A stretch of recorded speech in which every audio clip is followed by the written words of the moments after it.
Anything media.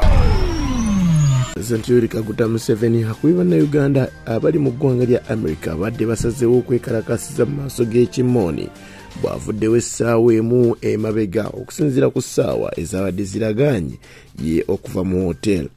Ate Dr. Salva ate teyefukidde mulowooza mu mpale kambi baleetere fiye mutone atabukidde mikwano gye nga bwe gyamuvaamu ng'atuuse mu kaseera ak'okugezesebwa.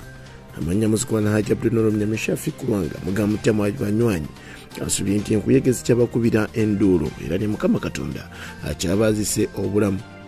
President Yoweri Kaguta Museveni akubye bannayuganda abali mu ggwanga lya United States of America ekimooni ono jjukira aliyo ku African Summit era eyamuyitibwa President w'eggwanga lino Joe Biden.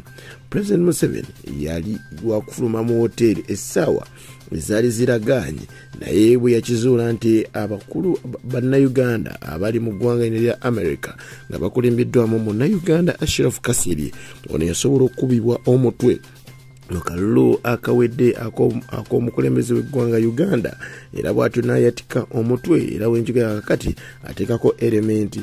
Bano babadde bakutte ebipapula ebiriko abantu abazze battibwa era n'okutabukira Joe Biden omukulembeze w'eggwanga lya America okukyaza omukulembeze ng'ono. President Museveni yayiseewo ng'abakulu bano tebannaba kutuukawo kuba badde bamusuubira mu ssaawa ndala bagenze okujja ku hoteri kwe yabadde ng'ekyamazima yaliddemu dda omusu.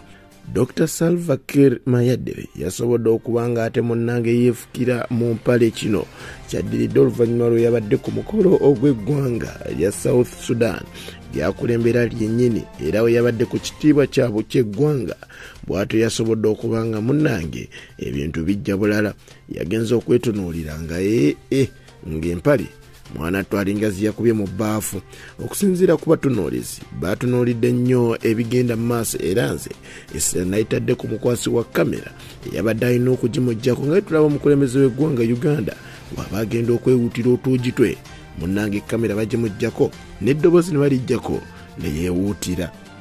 Naye kirala nti yabadde alina okutambula ne mobile toilet era ng'omukulembeze waffe w'eggwanga bw'atambula nayo sinakindi n'okwesiba pampa bw'aba atuuse mu kaseera akazibu ng'ako. Fiye mutone atabukidde mikwano gye egyamuvaamu mu kaseera akazibu ddala ke yalimu ak'okugezesebwa nga bw'atyo ye ne yali bba MC Kati oba ne Kakati baddiŋŋana nga baawukanye.